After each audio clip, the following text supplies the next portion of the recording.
Bienvenue à tous.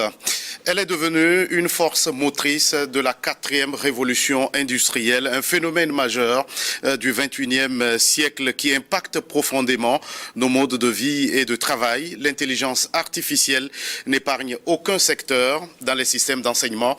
Elle est bien présente avec ses avantages et ses risques.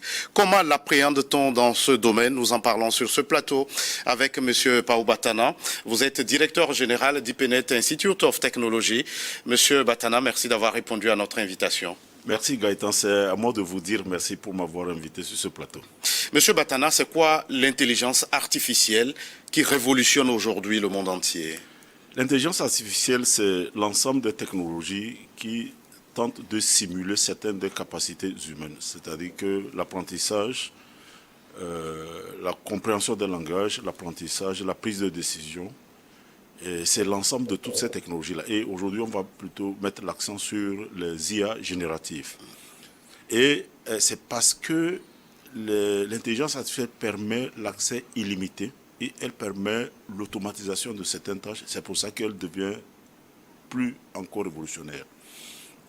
Oui, M. Batana, dans l'enseignement, il se dit que l'intelligence artificielle est une véritable opportunité. Dans quelle mesure peut-elle contribuer à un accès élargi au savoir? Alors, l'intelligence artificielle permet de générer des contenus pédagogiques de classe internationale. Avant l'intelligence artificielle, il y avait des informations sur Internet, sur YouTube, Google, toutes les plateformes et tout ça. Mais la différence avec l'intelligence artificielle, c'est que, à votre demande, elle peut vous générer des informations que personne n'a générées, déposées quelque part. C'est ça la différence. Donc, ça vraiment permet de générer des contenus pédagogiques de qualité internationale, même pour des gens des milieux défavorisés. C'est-à-dire qu'il suffit d'avoir un ordinateur, savoir l'utiliser l'intelligence artificielle, même si vous êtes dans le village le plus reculé au monde, vous allez pouvoir avoir accès au même contenu qu'un étudiant de MIT aux États-Unis. Oui, M. Batana, l'intelligence artificielle est censée être au service de tous les partenaires éducatifs et nous allons nous adresser maintenant, nous intéresser aux enseignants. Comment peuvent-ils en tirer suffisamment profit? Alors, pour les enseignants, la grande différence, c'est que désormais, ils peuvent facilement générer des contenus, des cours, des exercices, des travaux pratiques et des contenus visuels de toutes sortes. Ils peuvent utiliser des vidéos ou des simulations pour permettre aux apprenants de comprendre les concepts les plus complexes. Je donne un exemple. Par exemple, quand on étudie le corps humain, vous pouvez demander à l'IA de vous faire une coupe longitudinale du cœur en montrant les vaisseaux, les artères et les veines, les cavités, les membranes, les valves et tout ça, et comment fonctionne le cœur. Imaginez-vous quelqu'un qui est formé avec des outils comme ça, comparé à un autre, conforme avec des croquis au tableau. C'est vrai que les croquis vont indiquer la direction de circulation du sang et tout ça, mais ce n'est pas la même chose. C'est-à-dire que, quel que soit l'organe du corps humain que vous prenez, c'est comme si vous naviguez avec vos yeux à l'intérieur du corps humain, vous comprenez comment les choses fonctionnent vraiment. Donc c'est ça qui va changer totalement les choses pour les enseignants. Est-ce que dans toutes les disciplines, on peut véritablement s'en servir? Dans toutes les disciplines. Dans toutes les disciplines. En mathématiques, en sciences naturelles, en informatique, dans toutes les disciplines. Toutes les questions, en fait, avoir l'IA à sa portée, c'est comme si vous aviez un charlatan dans votre poche. Tout ce que vous vous posez comme question, vous avez les réponses. Même si, je dis bien, même si ces informations n'existent pas sous une forme déjà générée, sous forme de vidéo, déjà déposée par quelqu'un quelque part. C'est ça la force de l'IA. Vous voulez savoir quelque chose, vous posez la question, vous avez la réponse. Si vous doutez de l'efficacité de l'outil IA que vous avez utilisé, vous pouvez utiliser 1, 2, 3, 4, de multiples outils IA pour voir si tous donnent la même réponse. Là, vous êtes plus sûr que vous n'avez pas une réponse erronée. Est-ce qu'il y a des prérequis pour pouvoir véritablement bien s'en servir?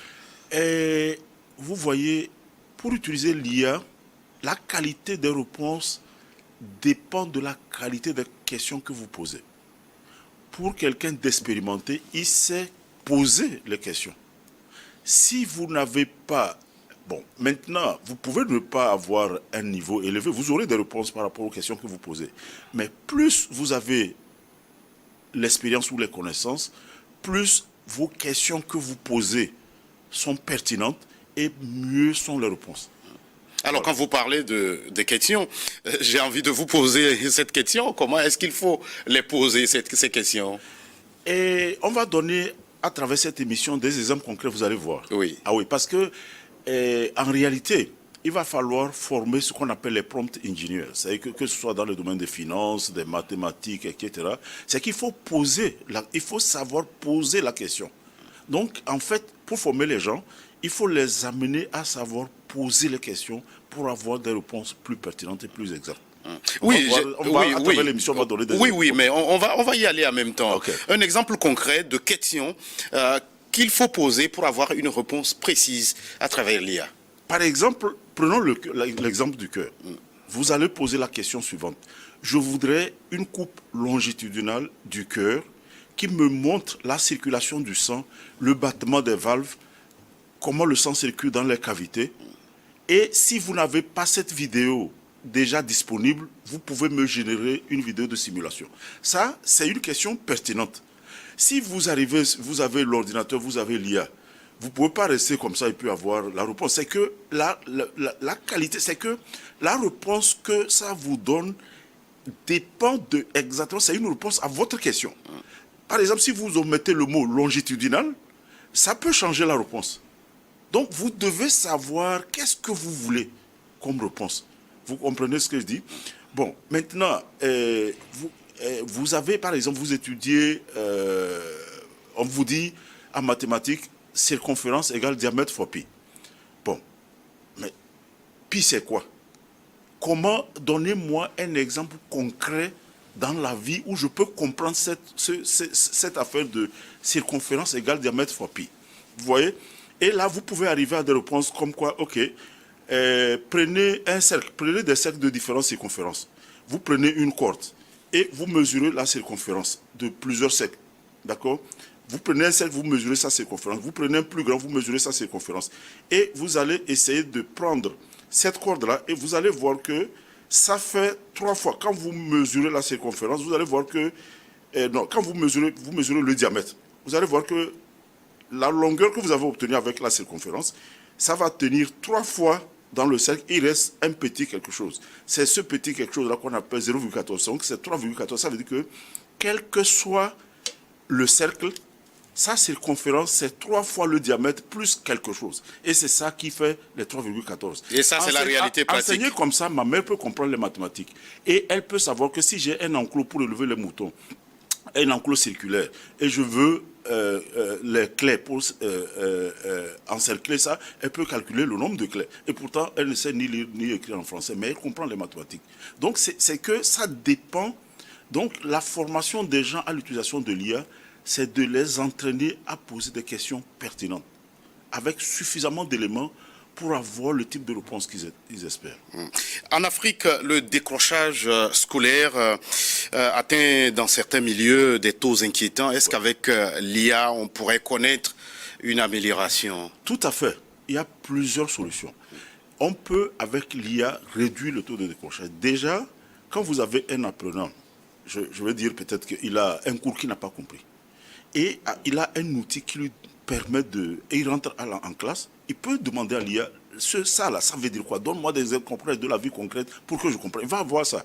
Peut-être qu'il a accès, il a à sa portée un contenu en anglais, mais lui ne comprend pas anglais. Il peut demander à l'IA de lui lire ce cours-là, mais en français. Vous voyez? Et si c'est un apprenant qui n'entend pas, qui ne sait pas lire, d'accord? Enfin, qui ne voit pas, il peut prendre un cours, quel qu'il soit, et demander qu'on le lise. Et il écoute, il va apprendre. Donc, c'est vraiment un ensemble d'outils qui permettent de réduire le décrochage en milieu scolaire. Parce que déjà, quand on aime ce qu'on apprend, on finit par on ne l'abandonne pas. Mais souvent, vous allez voir même des gens qui sont découragés parce qu'ils ne comprennent pas. Pas parce qu'ils ne sont pas intelligents, mais peut-être que l'explication n'a pas permis de comprendre. Et ils se découragent.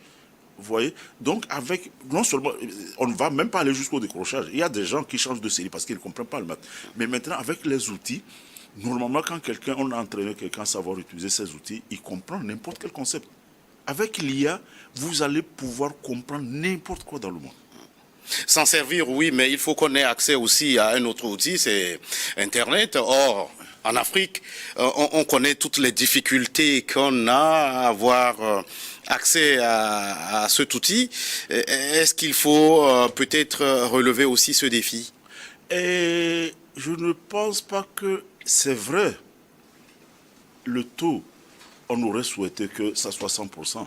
Mais dire que les gens n'ont pas accès à Internet, bon, peut-être les gens vont dire qu'ils n'ont pas accès à Internet ces jours-ci, ça c'est différent, c'est un contexte politique particulier, mais le taux de pénétration quand même aujourd'hui d'Internet dans nos pays est suffisant pour permettre que l'IA vienne avoir son impact.